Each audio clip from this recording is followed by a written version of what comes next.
Hello कक्षा 6। आपकी हिंदी की किताब वसंत भाग 1 में आपकी पहली कविता है वह चिड़िया जो। केदारनाथ अग्रवाल जी द्वारा रचित इस कविता में एक नन्ही सी चिड़िया के विषय में बताया गया है। आपको पसंद आएगी। कविता की पहली कुछ पंक्तियां पढ़ते हैं। वह चिड़िया जो चोंच मारकर दूध भरे जुंडी के दाने रुचि से रस से खा लेती है, वह छोटी संतोषी चिड़िया नीले पंखों वाली मैं हूँ, मुझे अन्न से बहुत प्यार है। आप देख रहे हैं छोटी सी नन्ही सी चिड़िया है और ये केदारनाथ जी द्वारा लिखी हुई इस कविता में एक नीले पंखों वाली छोटी सी चिड़िया के बारे में बताया हुआ है। कवि अपने आप को एक छोटी सी चिड़िया की ही तरह मानता है और ये जो नन्ही नीले पंखों वाली चिड़िया है ये अनाज से बहुत प्यार करती है, नदी से, जंगल से, प्रकृति से बहुत स्नेह करती है। छोटी छोटी चीज़ों से ही संतुष्ट हो जाती है तो बड़ी संतोषी है, साहसी है, खुश रहती है। कभी भी इसी चिड़िया की तरह सारी प्रकृति से स्नेह करता है और खुश रहता है। नीले पंखों वाली ये चिड़िया दूध भरे अनाज के दाने बहुत आनंद से खाती है। लिखा है वो चिड़िया जो दूध से भरे हुए, जब कच्चा अनाज होता है ना, बालियों पे नया नया अनाज लगता है तो दूध सा निकलता है उन दानों में से। तो ज्वार के जो दाने हैं उनमें दूध भरा होता है। नन्ही सी चिड़िया अपनी छोटी सी चोंच से उन जुंडी के दानों को बहुत प्रसन्नतापूर्वक खाती है। उसे बड़ा रस आता है, बड़ा आनंद आता है उन दानों को खाने में। और उसकी छोटी सी चोंच, उसका छोटा सा पेट, बस वो थोड़े से दानों से ही संतुष्ट हो जाता है। तो वो छोटी सी चिड़िया जो नीले पंखों वाली है और थोड़े से जुंडी के दानों से ही जो अपने आप को बड़ा प्रसन्न महसूस करती है, ऐसी छोटी चिड़िया को अन्न से बहुत प्यार है। कवि कहता है कि मैं भी उस छोटी चिड़िया की ही तरह हूँ। मुझे लगता है कि मैं ही वो छोटी चिड़िया हूँ क्योंकि मुझे भी उसी की तरह अन्न से बहुत प्यार है। कविता की अगली पंक्तियाँ हैं। वह चिड़िया जो कंठ खोलकर बूढ़े वन बाबा के खातिर रस उड़ेल कर गा लेती है, वह छोटी मुँह वाली चिड़िया नीले पंखों वाली मैं हूँ, मुझे विजन से बहुत प्यार है। यहाँ पर दो चीज़ें समझने वाली हैं। एक है यहाँ पर कि जो बूढ़े वन बाबा माने जंगल, जंगल को बाबा कहा गया है। जैसे बूढ़े व्यक्ति को हम बाबा कह देते हैं तो जंगल बहुत पुराना है, सदियों पुराना है, तो इसलिए जंगल को यहाँ पर बूढ़ा बाबा कहा है। और जब चिड़िया जंगल में होती है, मस्त होती है, स्वतंत्र होती है, तो वो पूरे रस के साथ गाना गाती है। ऐसा लगता है कि भीतर का सारा सौंदर्य, सारा आनंद उसके गाने में आ गया हो। उसे विजन से प्यार है। विजन का मतलब है जंगल, है ना। तो जंगल में खुश रहने वाली चिड़िया वह चिड़िया जो कंठ खोलना माने खुले गले से मस्त होकर के गाना, आनंद होकर के गाना, पूरा आनंद उसमें उड़ेल देना। तो जंगल में खुश रहने वाली चिड़िया अपने मन की सारी मिठास अपने गीत में डाल देती है, खूब मीठे गीत गाती है, मानो वह बूढ़े जंगल बाबा को खुश करना चाह रही हो। जंगल सदियों पुराना होता है, मैंने पहले ही बताया आपको, इसीलिए जंगल को क्या कहा है, बूढ़ा बाबा, है ना। तो बूढ़े वन बाबा की खातिर उसको खुश करने के लिए वो बहुत मीठा गाना गाती है। छोटे से मुंह वाली नन्ही चिड़िया को जंगल से बहुत स्नेह है। कवि कहते हैं कि वह चिड़िया मैं ही हूँ क्योंकि मुझे भी जंगल से बहुत प्यार है। कविता का अंतिम हिस्सा है, वह चिड़िया जो चोंच मारकर चढ़ी नदी का दिल टटोल कर जल का मोती ले जाती है, वह छोटी गर्बीली चिड़िया नीले पंखों वाली मैं हूँ, मुझे नदी से बहुत प्यार है।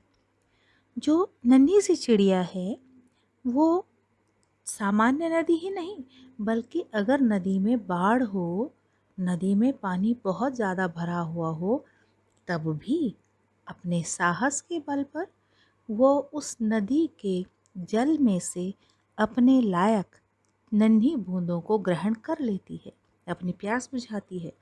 तो नीले पंखों वाली वो नन्ही सी चिड़िया बहती हुई नदी का जल पीती है। नदी में बहुत सारा पानी हो, तब भी उस बहते हुए जल में से वो नन्ही चिड़िया अपनी नन्ही सी चोंच में पानी की मोती जैसी बूंद को आसानी से उठा लेती है। उसे अपने साहस पर गर्व है कि वो इतनी साहसी है कि खूब भरी हुई नदी से भी वो अपने लिए पानी ले लेती है। वो खुश है कि वह नदी के जल से अपनी प्यास बुझाती है। नीले पंखों वाली चिड़िया को नदी से बहुत प्यार है और कवि कहते हैं कि वह चिड़िया मैं ही हूँ, क्योंकि मुझे भी नदी से बहुत प्यार है। इस कविता में आपने देखा कि जो चिड़िया है बहुत छोटी सी है, लेकिन उसे भी प्रकृति का महत्व तो पता है। बच्चों, प्रकृति है तो जीवन है। ये नदियाँ, ये जंगल, अनाज, ये सारी प्रकृति की सुंदरता, ये हर एक जीवन के लिए बहुत महत्वपूर्ण है। वो नन्ही सी चिड़िया प्रकृति को सम्मान देती है और उसमें जीवन को व्यतीत करके बहुत प्रसन्न होती है। कवि कहता है कि मैं भी उस नन्ही चिड़िया की तरह हूँ, मुझे भी अपने चारों ओर की प्रकृति बहुत प्रिय है और इसीलिए मुझे लगता है कि मैं भी वो नन्ही चिड़िया हूँ। तो ये कविता आपको ज़रूर पसंद आई होगी। हम इसके प्रश्नोत्तरों को देखते हैं। कविता के कुछ कठिन शब्द हैं, उनको देखते हैं पहले। जुंडी, जुंडी जो शब्द लिखा हुआ है, ये एक विशेष प्रकार का अनाज होता है जिसे हम ज्वार भी कहते हैं। रुचि, रुचि माने पसंद, खूब पसंद है उसे अनाज खाना, अच्छा लगता है। संतोषी, जो संतुष्ट रहती है। विजन, जंगल या वन। गर्बीली, जिसे अपने आप पर गर्व है। ये कुछ विशेष शब्द थे, कठिन शब्द जो लग सकते हैं आपको, उनके अर्थ यहाँ पर है। जो प्रश्न है इसमें, तो पहला प्रश्न ये है कि तुम्हें कविता को कोई और शीर्षक देना हो तो क्या शीर्षक देना चाहोगे? उपयुक्त तो शीर्षक सोच कर लिखो। बच्चों, शीर्षक माने होता है नाम। इस कविता का नाम कवि ने दिया हुआ है वह चिड़िया जो। आपने ये कविता पढ़ी, क्या आपको इस कविता में आप अपने हिसाब से कोई नाम देना चाहेंगे इस कविता का? मैंने यहाँ पर उत्तर लिखा है कि मैं इस कविता को नीले पंखों वाली चिड़िया या नन्ही चिड़िया, गर्वीली चिड़िया या प्रकृति स्नेही चिड़िया में से कोई एक नाम दूंगी। अब यहाँ पर उत्तर मैंने ये लिखा हुआ है, लेकिन आपको अगर कोई और नाम सूझता है तो आप उस नाम को अपने उत्तर में ज़रूर शामिल करें। अब अगला देखें। दूसरा प्रश्न है, इस कविता के आधार पर बताओ कि चिड़िया को किन किन चीज़ों से प्यार है। आपने 3 छंद देखे हैं इस कविता के, हर एक जगह पे लिखा हुआ है चिड़िया को किस किस चीज़ से प्यार है ना। तो हमने इसमें देखा कि जो चिड़िया है उसे खेतों में लगे हुए ज्वार और बाजरे आदि अनाज से बहुत प्यार है, उसी जंगल से बहुत प्यार है, उसी नदी से बहुत प्यार है। आप अपने शब्दों में भी इस उत्तर को लिख सकते हैं। यहाँ पर मैंने लिखा हुआ है उत्तर कि चिड़िया को खेतों में लगे ज्वार बाजरे आदि अनाज से, जंगल से और नदी से जिसका मीठा पानी पीकर वह खुश होती है, उससे उसे प्यार है। आप अपने शब्दों में उत्तर लिखने की कोशिश करेंगे तो वो ज़्यादा बेहतर होगा। इस कविता में आशय स्पष्ट करने वाले प्रश्न भी हैं। आशय स्पष्ट करने का मतलब है कि जो दी हुई पंक्तियां हैं उनका आपने भाव बताना है, अर्थ बताना है। पहला है, रस उड़ेल कर गा लेती है। तो क्या कहने का मतलब है? चिड़िया कैसे रस उड़ेलती है गाने में? तो रस उड़ेलने का मतलब है कि गाने को रसीला बनाना, पूरी मधुरता से गाना।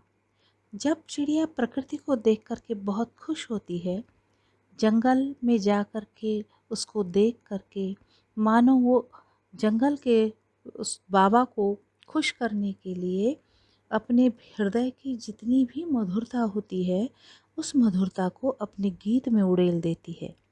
ऐसे लगता है कि उसके गाने से सारा वातावरण रसमय हो गया हो। दूसरा लिखा हुआ है, चढ़ी नदी का दिल टटोल कर जल का मोती ले जाती है।